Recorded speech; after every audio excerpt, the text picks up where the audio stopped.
내가 청년부터 에베소서 5장 22절부터 아내들이여 자기 남편에게 복종하기를 죽게 하듯 하라. 이는 남편이 아내의 머리됨이 그리스도께서 교회의 머리됨과 같음이니 그가 바로 몸의 구주시니라. 그러므로 교회가 그리스도에게 하듯 아내들도 범사에 자기 남편에게 복종할지니라. 일단 제목을 우리 학습을 통한 신앙생활 중에 계시 이해의 부부생활이라고 그렇게 넣었어요. 하나님께서는 지금 이 영광을 계시해 가지고 우리로 하여금 개인적으로 하나님을 그렇게 닮아가라 라고 했던 그런 뜻으로 해가지고 지금 앞에까지 이야기를 했기 때문에 하나님이 영광을 계시해 가지고 우리로 하여금 예수 그리스도와 주님의 몸된 관계를 더욱 구체적으로 알려주시는 방법이 지금 우리 5장에서 이야기했던 22절로 설명되어지는 그런 계시 이해의 부부생활이에요. 그런데 먼저 22절로 24절 아내는 주님에게 하듯 남편에게 복종하라 라고 이야기를 합니다. 자, 그러면 왜 남자와 이제 이 남편과 그 다음에 아내가 있다고 한다면 뭐 우리 상정과 종이라든가 뭐 이런 그 나라의 권세자분자나 또는 그의 밑에 있는 자나 뭐 이야기했을 적에는 대체적으로 남자가 먼저 언급이 되잖아요. 근데 이 계시 중심의 부부 생활에 있어서는 하나님께서 아내에게 먼저 명령이 떨어져요. 그 이야기는 뭡니까? 이미 우리 에베소서 1장 1절로부터 해가지고 이 인치심에 대한 이 대상, 예정의 대상, 구속의 대상, 이것이 주님의 몸된 교회란 말이에요. 교회 성도죠. 여기서 뭐 개인적으로 하게 되면 성도, 그 다음에 그걸 단체로 했을 때는 교회 이렇게 이야기가 되어지니까 그러니까는 지금 교회한테다 이걸 하실 말씀이거든요. 그냥 우리는 교회 성도로서 지금 이 교훈을 들어야지 지금 뭐 아내라고 이야기를 하니까 이 세상에서 이야기하듯이 뭐 이거 부부가 유별하고 그렇다고 한다면 그 하늘 같은 남편을 먼저 이야기를 하지 않고 왜 땅 같은 여자를 갖다 먼저 하냐라고 하는 그런 그 이론이 될 수가 있어요. 그러나 지금 여지껏 우리 하나님께서 이 에베소서 1장 1절로 설명해 온 것은 예정과 그 다음에 구속과 인치심에 대한 내용들 이걸 중심으로 해서 성도가 어떻게 하나님의 은혜 가운데 붙들려 살아가는지에 대한 걸 소개했다 하고 있기 때문에 그래서 지금 성령 충만해가지고 살아간다고 했을 때 그 이제 입장에서 이 성경을 이해했다 해야 됩니다. 그러니까 앞에서 이야기했듯이 뭐 우리 성도가 개인적으로 살 적에는 빛에 거하는 자와 같이 이제 자는 거 아니겠어요? 세상 사는 사람들하고는 뭐가 다르게 살아가는 거 아니겠어요? 그 이제 성령 충만함으로 해가지고 하나님을 찬양하는 이런 마음으로 살아가는 것. 그래서 범사에 우리 주 예수 그리스도의 이름으로 항상 하나님께 감사하며 살아가는 거란 말이에요. 감사하며 살아가는 것. 그렇게 했을 때 이제 이 아내한테 주는 그 이야기예요. 그것이 자기 남편에게 복종하기를 죽게 하더라. 일단 복종이 나오죠. 이 복종. 이 복종은 남편을 죽게 대하듯 하라 이렇게 이야기해요. 죽게 대하듯 하라. 이거는 이 복종이라고 하는 그 이야기는 우리가 성령 충만함을 받고 우리가 이렇게 하나님의 뜻을 따라 살아가게 되어지는 뜻을 분별하며 살아가는 영적 예배를 드리는 성도들의 적극적인 삶 그 이야기는 결국은 하나님의 뜻의 복종이에요. 복종. 이견이 없어요. 그냥 뜻에 복종하는 거예요. 하나님의 그것이 하나님의 뜻이군요. 그렇게 하면 거기다 아멘 하고 그냥 그렇게 살아가는 거지. 거기다가 뭐 이럴 수가 있어요. 저럴 수가 있어요. 라고 해가지고 하나님을 경외하지 않으면 모를까. 우리 예수부터 경외하는 한 그분을 대주제로 우리가 믿고 그래서 불꽃 같은 눈으로 우리를 지금 하감하고 계시다고 하는 걸 믿으면서 살아가는 성도들이 주님께 대하여 우리가 이러고 저러고 따지고 묻는 거 아닙니다. 뭐 우리가 기도할 때 뭐 입장을 바꿔놓고 생각을 해보세요. 이런 그 이야기는 사실 맞는 기도가 아니에요. 뭐 아까도 이야기 나왔지만 이제 물론 이제 그 뭐 믿는 사람들 믿지 않는 사람들이 다 공감을 했다 하는 그런 그 환자의 입장에서 이제 기도를 했다 합니다. 1차 뭐 이제 수술 받고 완쾌가 돼가지고 다시 또 있다가 또 뭐 어머니가 돌아가시고 그것도 아들이 이제 그 말기암으로 해가지고 충격을 받아가지고 자살로 돌아가셨는데 그러니까 그 아들이 그렇게 이야기를 하더래요. 나도 지금 버티고 있는데 엄마가 이렇게 먼저 가면 나고부터라고 그냥 거기서 무너지더라고 그렇게 이야기를 하는데 근데 거기서 퇴원 그런 그 어떤 그 절차를 받고 있는데 아내가 또 혈액암 사기를 받아가지고 그래 또 이제 그 된 거야. 끝나질 않는 거예요. 고난이 끝나질 않는데 하나님 앞에 기도할 때 그렇게 기도하대요. 하나님 나 너무 아파요. 다른 얘기가 없어요. 우리가 만약에 하나님 앞에 뭐가 절실하다고 한다면 다른 미사여고 할 겨를이 없어요. 그냥 하나님 저 너무 아파요. 그게 하나님 그 마음을 몰아주시겠어요. 그거를. 근데 거기다가 뭐 하나님이 흙을 빚어서 만드신 우리 인간이 어쩌고 저쩌고 해가지고 그걸 생리학적으로 자기를 갖다 설명을 하고 그러고 하나님 앞에 고통을 갖다 고백을 한다는 이야기는 어울리지 않는 기도예요. 그 친구가 하나님 앞에 하나님 저 너무 아파요. 근데 마지막까지 그 기도가 이 시험에서 나한테 들게 하지 말아달라고 기도했다고 하면서 부인이 이제 그 혈액암 그걸로 해가지고 이제 치료를 갖다 받고 있는데 둘이서 등 들고 앉아가지고 그러더라고요.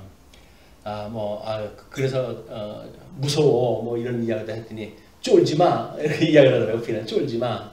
왜냐면 사단이 지금 우리를 공격해 오는 거 아닙니까? 육체적인 공격이라든지 이런 것들 전부 사단이 우리가 저주받았기 때문에 나타나는 현상들이기 때문에 그냥 사단이 저주받은 사람들에게 주어지는 일반적인 고통이에요. 여기 저주 아래 있는 사람들한테는. 그러니까 특별한 어떤 이유를 여기서 찾아가지고 뭐 어떻게 하나님 앞에 잘하면 해결이 될까 이런 것도 아무 의미가 없고 하나님의 지금 뜻은 저주 가운데 있는 자 가운데 그래서 구원을 갖다 했던 그런 그 성도입니다. 그 사람들은. 그럼 구원받은 자로서 과연 이런 우리 그 육체적 고통에 대한 걸 어떻게 해석을 할 것인가에 대한 문제예요. 그 해석을 갖다 하는 문제가 나로 하여금 시험에 들게 하지 말아달라는 거예요. 이 악이 우리 갖다 시험을 다 하고 있는데 이것부터 시험에 들게 하지 말아달라는 거야. 그래가지고 오히려 내가 그러기 때문에 더 주님 앞에 죄를 깨닫게 되어지고 뭐 지난 않아 뭐 죄가 다 인간의 죄가 다 그런 거겠죠. 그러나 철저하게 자기 죄를 고백을 하기 시작을 합니다. 그래서 그 죄의 고백을 내서 뭐 우리 사랑장에서 이야기하는 사랑은 오래 참고 뭐 이렇게 시작이 되어지잖아요. 그걸 뒤집어서 이야기를 하게 되면 전부 우리의 죄예요. 죄. 그 죄에 대한 문제를 그 중에 이제 자기 교만을 이야기하더라고요. 뭐 연구원 회사의 연구원으로 있었다고 그러니까 제법 머리도 있었고 자기 아내를 가정교사로 이제 그 가르치던 사람하고 결혼을 갖다 했는데 그러니까는 교회에서도 자기가 인기가 대단했다는 거예요. 그래가지고 자기 부인한테도 그걸 자랑하고 그랬는데 심지어 그런 그 교만함까지도 하나님 앞에 그걸 전부 고하게 되어지고 욥기를 얼마나 많이 읽었겠어요. 그런 그 내용 중에. 그래서 그 결론적으로 해가지고 결국 내가 죽게 대하여 귀로만 들었었더니 이제는 눈으로 봅니다 라고 하는 고백을 마치고 이제 하나님 앞에 소천을 당하게 되어지는데 그러니까 하나님의 뜻을 우리가 분명히 안다고 한다면 여기서 사는 것이 뭐가 그렇게 중요합니까 이게. 근데 우리는 여기다 목숨을 걸잖아요. 우리 가치, 뭐 목적적 가치라고 이야기를 하고 수단적 가치라고 이야기를 하지만 여기에다가 목숨을 거니까 우리 힘든 거예요. 아니 여기서 내가 죽었다고 이야기를 하는데 내가 그리스도 안에 죽었지 이제는 내가 내 안에 사는 건 그리스도지 내가 아니지 라고 믿어진다고 한다면 사실 고민거리가 없어요. 그게 믿어지지 않으니까 그렇지. 근데 믿어지지 않는 걸 가지고 여기서 뭐 해결하려고 그러니까 해결이 안 되어지는 겁니다. 우리는 그리스도와 함께 죽었어요 이미. 죽었으니까 저주 가운데서 우리가 노연한 건데 근데 아직도 뭐가 이거 살아야 된다고 그러고 당위가 부여되어지니까 이제 인생살이가 고달픈 겁니다. 네. 그리스도 안에서 이미 우리는 죽었고 이제 우리가 살았다고 한다면 내 안에 그리스도께서 살아계신 것이다 라고 하는 것을 철저하게 고백하는 일이야말로 우리는 내가 죽었으니까 이제 그리고 새로운 피조물로 부름을 받았으니까 하나님의 뜻에 순종하는 것은 당연한 거 아니겠어요? 복종하는 게. 그렇게 복종을 하는 거예요. 네가 만약 예수 그리스도로 말미암아 구원 받았다고 한다면 그 이야기죠. 우리 주께서 이제는 너를 구속주뿐만 아니라 심판주로 오실 뿐인데 대주제가 돼가지고 너의 일거수일투족을 보고 계시다고 한다면 내가 복종하는 거야 라는 이야기예요. 복종하기를 주께 하듯 하라. 이는 남편이 아내의 머리됨이 그리스도께서 교회의 머리됨과 같음이니 그가 바로 몸의 구주십니다. 이 구주란 말이에요. 구주. 이 남편이 구주다. 이 계시적으로 보여주는 이야기예요. 그래서 뭐 남편이 남편 역할을 갖다 해야지 이게 다 신건방진 얘기예요. 조건이 없어요. 이미 그거는 계시로 보여준 거기 때문에 여기서 별다른 조건이 있는 게 아니에요. 그냥 남편과 아내라고 하는 그 조건만 있는 거지 여기서 뭐 남편이 남편 구실을 갖다 해야지 복종을 하지 이런 그 이야기는 하나님하고 한번 해보겠다는 이야기입니다. 쓸데없는 이야기예요.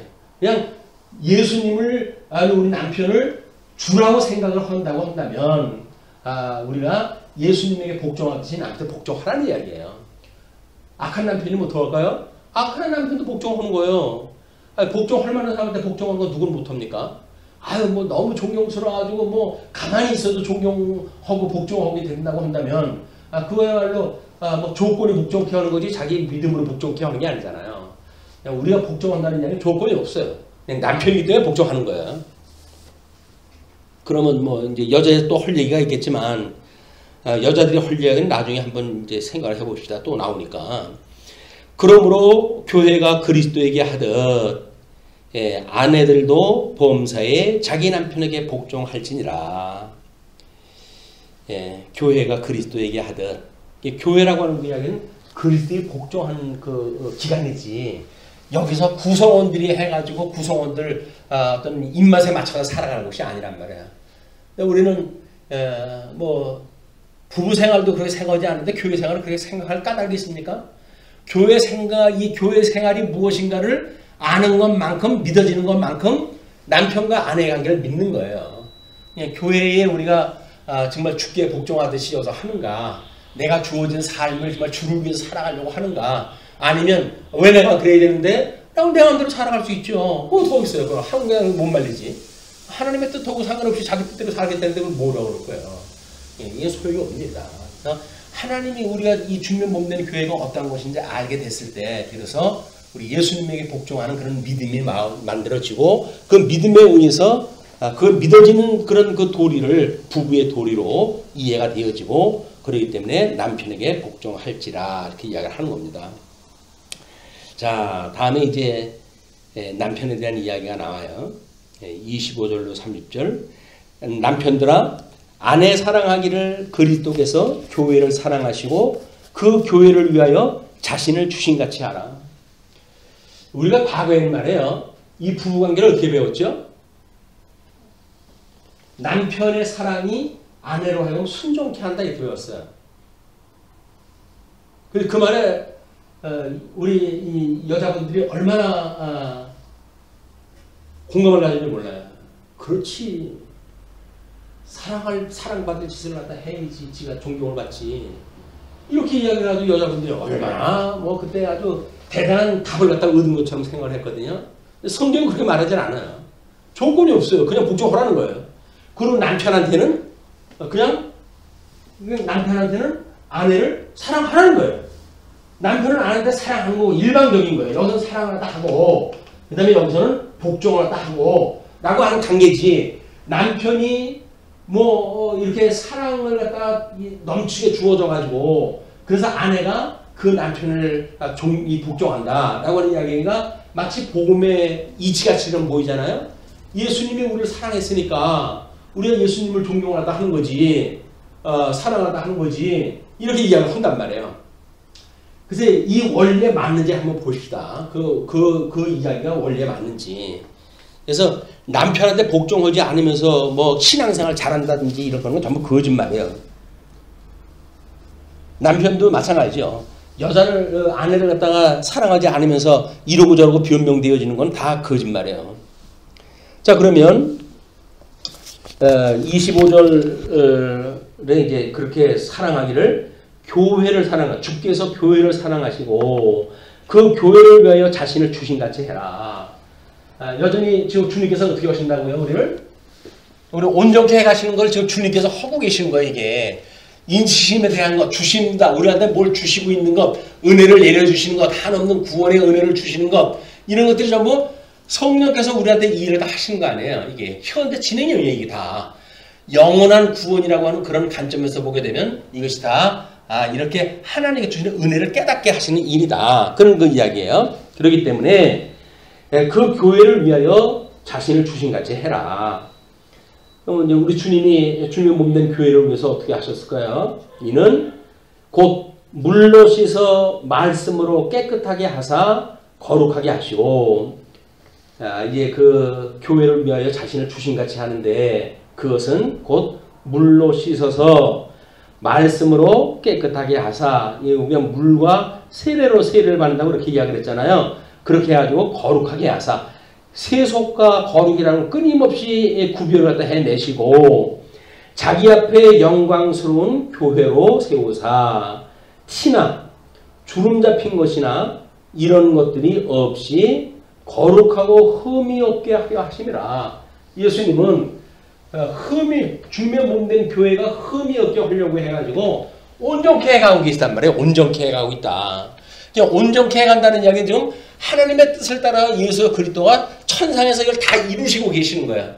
우리는 성자 하나님의 구속 문제까지는 이미 천상에서 우리 지상 사역으로 오셔가지고 우리 주님이 하셨던 그런 그 일로 인해서 완성이 되어진 거예요. 그러나 성령 하나님으로 인해서 이제 성령을 오순절을 보내주셔가지고 우리들로 하여금 그 성령 하나님으로 인치심을 받고 권능을 받고 그리고 증인의 역할을 해가는 거란 말이에요.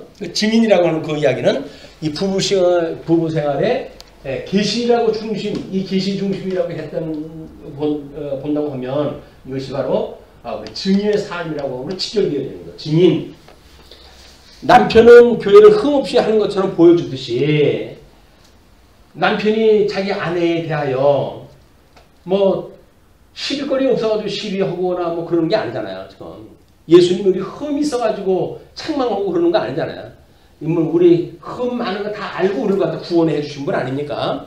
그냥 흠 없이 우리를 구원했다 해서 그 교회를 사랑하셔서 그 교회를 위하여 자신을 주셨단 말이에요. 그 주심이 어떻게 되냐면 물로 씻어 말씀으로 깨끗하게 하사 거룩하게 하시고 끊임없이 말씀으로 우리를 깨끗하게 하시는 것. 증인의 삶의 제일 덕목 말씀이다. 말씀. 우리 물로 이제 씻고 뭐 우리 세례를 받고 형식적인 또는 교회에 우리가 입교되어진 것이 세례를 중심으로 해서 입교가 되어지는데 그래 입교가 되어지게 되면 그 다음에 거룩한 말씀으로 우리가 거룩하게 되어지는 거예요. 그 말씀으로 깨끗하게 하사 거룩하게 하시고 자기 앞에 예수님이에요. 예수님이 자기 앞에 영광스러운 교회로 세우사. 영광스러운 교회라고 하는 것은 하나님의 영광이 그대로 반영되어진 그런 그 이야기죠. 그런 그 교회로 세우사 티나 주름 잡힌 것이나 이런 것들이 없이 거룩하고 흠이 없게 하려 하십니다. 흠이 없게 하려고 해도 주님의 몸된 교회를 사랑했단 말이에요. 흠이 없게 하려고 사랑했다 했어요. 그렇기 때문에 여자가 복종을 했다 하라는데 복종이 만약에 덜 됐어요. 여기서 만약에 한 70%만 됐다고 합시다. 그러면 주님께서는 주님의 몸된 교회를 위해서 어떻게 하신다고요? 이 조건에 영향을 받지 않고 이게 흠이 없게, 이건 마이너스 30의 흠이 만들어진 거 아닙니까? 이 흠이 없게 하려고 주님께서는 우리를 자신을 약간 내주었단 말이에요. 내주었다. 내주었다는 이야기가 뭐예요? 오늘 이 구속사역을 당신의 모든 걸 지금도 살아계셔서 하나님의 하늘을 우리 보좌 우편에서 우리를 위해서 이걸 하고 계시는 거예요. 이게 온전케 해가신 일을 주님께서 해가고 계시단 말이에요. 그렇듯이 그러는 그 이야기예요. 그렇듯이 그렇게 이와 같이 남편들도 자기 아내 사랑하기를 자기 자신과 같이 할지니 이는 자기 아내를 자기 자신과 같이 하라는 이야기는 자기가 깨달은 것만큼이에요. 증인이라고 하는 건 어쩔 수 없이 깨달은 것만큼 그렇게 해갈 거니까 그렇게 깨달아진 것만큼 자기를 사랑하는 거 아니겠습니까? 그냥 자기를 자기 자신과 같이 할지니 자기 아내를 사랑하는 자는 자기를 사랑하는 것이다. 이건 한 몸이거든요. 살아요. 한 몸이기 때문에 우리 남편한테는 사랑을 갖다 하라고 그러는데 주님의 예를 들면서 주님께서는 흠이 없게 하시려고 당신의 모든 걸 내주었다. 내주었으니까는 남편한테는 어떻게 하라는 이야기예요? 여자가 자기 아내가 흠이 있거나 없거나 그냥 사랑을 하라는 이야기예요. 그래서 그 사랑을 흠이 있는데 상대적인 조건인데 그걸 어떻게 합니까? 그것이 증인이니까 자기 믿음의 분량만큼 자기를 사랑하듯이 아내를 사랑한다는 이야기는 자기가 만약에 1만 달란트가 아니라 8천 달란트 정도 탕감받았다고 믿어지게 되면 이 8천 달란트만큼 사랑의 감정을 가지고 사랑할 거 아니에요. 그런데 자기 아내한테도 8천 달란트 그렇게 사랑하는 것좀 사랑하라 그 이야기예요. 절대적인 사랑이 아니에요. 절대적인 사랑이 아니라 예수님은 지금도 여전히 흠결이 없게 하시려고 당신을 내어주신 바가 됐으니까 너희들이 그것이 믿어지게 되면 내가 믿는 그 믿음만큼 너희 아내를 사랑해라. 이는 남편이 아내를 사랑한다고 하는 그 이야기도 예수님이 흠이 없게 하려고 하시는 온전한 계시를 갖다가 이루시기 위한 계시적인 과정이고 여자가 남편에게 복종하는 것도 여전히 당신이 복종할 수 있는 것만큼밖에 복종 못하지요. 그만 허라는 거예요. 원리가 그렇다는 거예요. 원리가. 여기서 그렇게 안 하면 너희들 죄야 그런 거 개념이 아니라 원리가 그렇다는 이야기야. 부부지간은 뭐냐. 우리 주님과 주님의 몸된 교회의 관계를 좀 계시로 보여주는 거니까 여자는 남편에게 복종하고 남편은 여자를 사랑해라. 그런 그 관계를 이야기를 해주는 거예요. 그러면서 우리 29절입니다. 우리 계시적인 걸로 보았을 적에는 25절로 30절까지가 남편은 주가 교회에게 하듯 하라고 이야기를 했으니까 그래서 누구든지 언제나 자기 육체를 미워하지 않고 오직 양육하여 보호하기를 그리스도께서 교회에 함같이 하나니 우리는 그의 몸의 지체임이라. 그리스도도 여전히 자기 육체를 미워하지 않고 사랑하기 때문에 양육하고 보호하고 성령의 인치심이 우리 구원의 영원한 구원의 그런 그 과정이 계속 다 포함되어 있는 개념이에요. 그리스도께서 교회에게 함과 같이 하시나니 우리도 아직도 예수 그리스도로 말미암아 영원한 생명을 얻었고 구원을 얻었다고 하지만 살아가는 가정 중에 여전히 이 육체의 소욕으로 인해 아주 흠결이 있고 이런 그 우리들인데 그럼에도 불구하고 우리들을 사랑하시고 양육하고 보호하시기를 그리스도께서 교회가 함과 같이 하나니 우리는 그 몸의 지체입니다. 남편과 아내가 그런 원리를 깨닫고 살아간다고 한다면 여자가 복종 안 한다고 해가지고 뭐 몽댕이 드는 것도 아니고 남편이 사랑이 모자란다고 해가지고 복종 안 하는 것도 아니란 말이에요. 조건이 있는 게 아니에요. 우리가 전에 배웠던 그 원리가 그리스도께서 우리를 사랑함으로 우리가 예수님을 사랑한다고 한다면 그 사랑은 누구로부터 말미암는 사랑이에요? 성도로 말미암는 사랑이죠. 그런데 그렇지 않습니다.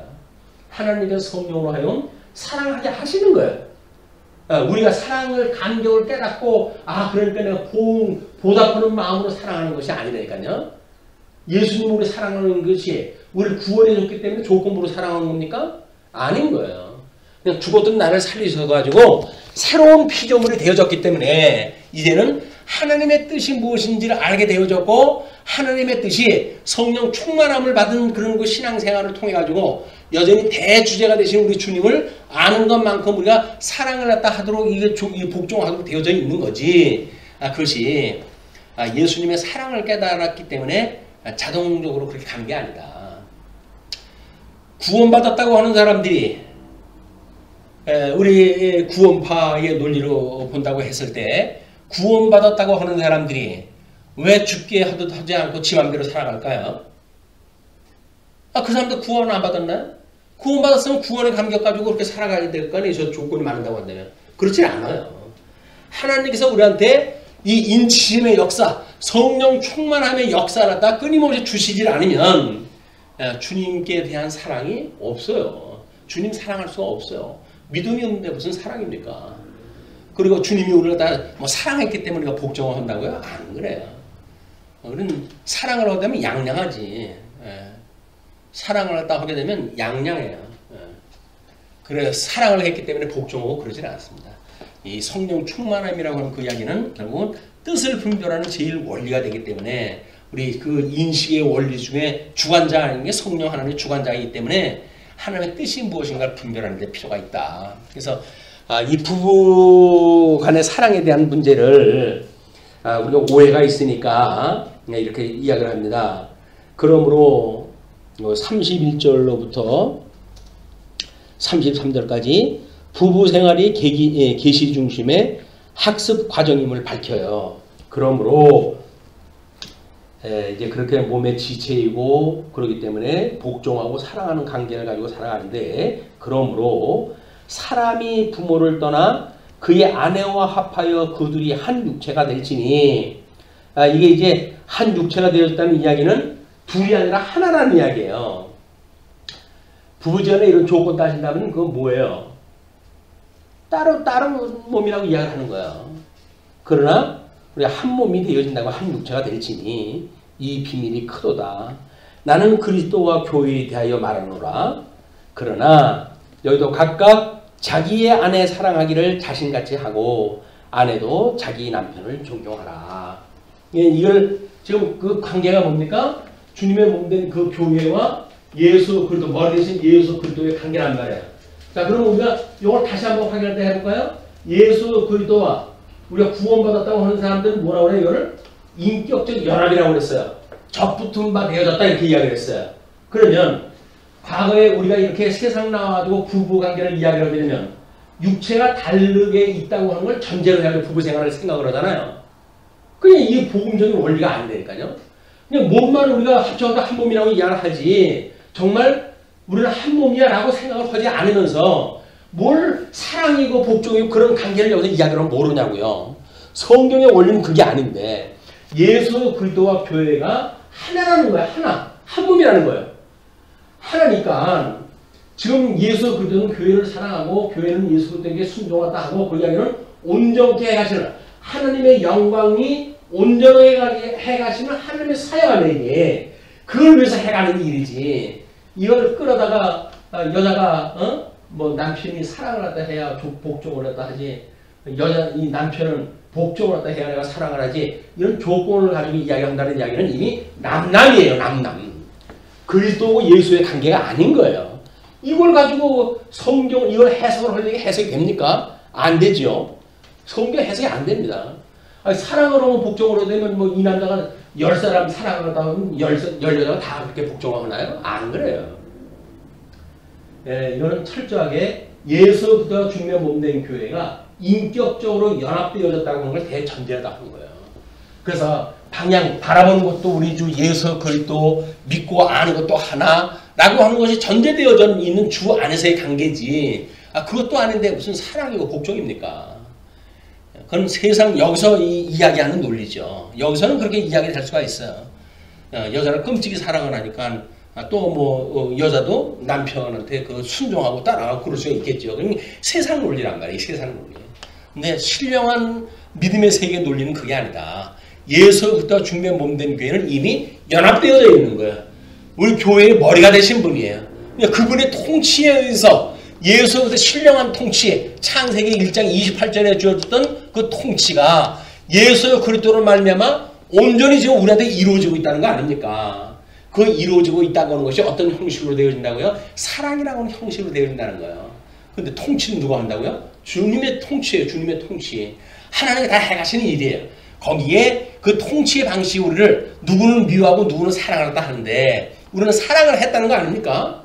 그 우리가 부부가 한 몸이 되었다는 이야기는 만인 가운데 우리가 둘이 짝을 맞아가지고 결혼했다 했으니까 부모를 떠나 두 몸이 하나를 이룰지라 한 몸을 이룰지라 이야기 됐잖아요. 그것이 이미 사랑의 전제가 되어지는 거예요. 거기서 통치가 가능하고 거기에서 순종이 가능하고 거기서 사랑이 가능한 거지. 둘이 아니라고 하면 따로 몸만 섞어가지고 사는 사람들이 이런 논리를 갖다 대려면 논리가 맞지는 않습니다. 이거는 연합되어진 상태를 이야기하는 거예요. 한 몸이라고 하는 연합되어진 상태. 그때만 이 성경 해석이 그렇게 바르게 되어진다. 자, 그렇게 하면서 이제 결론적으로 33절 그러나 너희도 각각 자기 안에 사랑하기를 자신같이 하고 자신같이 한다는 이야기는 뭐예요? 한 몸이랍니다. 한 몸. 이미 연합되어서 한 몸인 거예요. 또 아내도 자기 남편을 존경하라. 한 몸인 거야. 한 몸. 자기가 자기를 존경하지 않으면 누가 존경을 해줘요? 자기가 자기를 사랑하지 않으면 누가 사랑을 한다 해줘요? 그러니까 거기서 방법은 예수 그리스도와 주님의 몸된 교회를 설명하는 방식으로 사랑과 존경이라고 하는 복종이라고 하는 걸로 성격이 나뉘어져 있지만 한 가지는 뭐라고요? 한 몸이었을 때 가능하다. 내가 나를 존경 안 하면 다른 사람 나 존경해 줍니까? 아니 허다못해 집에 있는 개도 주인이 사랑하지 않으면 나가서 다른 사람의 발로 차요. 근데 자기가 사랑하지 않는데 다른 사람들이 자기를 갖다 사랑해 주겠어요? 이 사랑이라고 하는 이야기는 한 몸이 됐을 때 가능한 거야. 한 몸이 됐을 때. 예수 그리스도 안에서 정말 우리는 하나야. 이제 한 몸을 이룬 거야. 라고 하는 믿음의 단계. 이것이 진정한 부부의 관계다. 당신과 나는 한 몸이야. 여기서 뭐 조건 가지고 뭐 그럴 수가 있어 저럴 수가 있어 뭐 이러라고 했는데 저러라고 했는데 나는 당위를 끌어대고 하는 거는 다 거짓말이에요. 소용이 없어요. 세상 논리예요. 이건 당위가 조건이 없어요. 그냥 예수님이 교회를 사랑한 것처럼 남편은 아내를 사랑하고 교회가 주님에게 복종하듯이 여자는 남편한테 복종하라는 거예요. 왜? 한 몸이니까. 자기가 자기를 사랑하는데 무슨 조건이 있어요? 자기가 자기를 존경하는데 무슨 조건이 있어요? 그냥 하는 거지. 그것이 하나님이 우리를 사랑했다고는 사랑 관계를 아는 주님의 몸된 교회 성도들과의 관계이기에 너희 서로 사랑하라 라고 했던 그 사랑이 바로 그런 관계다. 주님하고 연합되지 않은 사람들을 무슨 사랑한다고 그 사랑이 됩니까? 안 되지. 주님의 몸된 교회의 성도들의 사랑도 여전히 한 몸이 되어졌다고 믿는 사람들한테 이게 연결되어 있는 사랑의 문제다.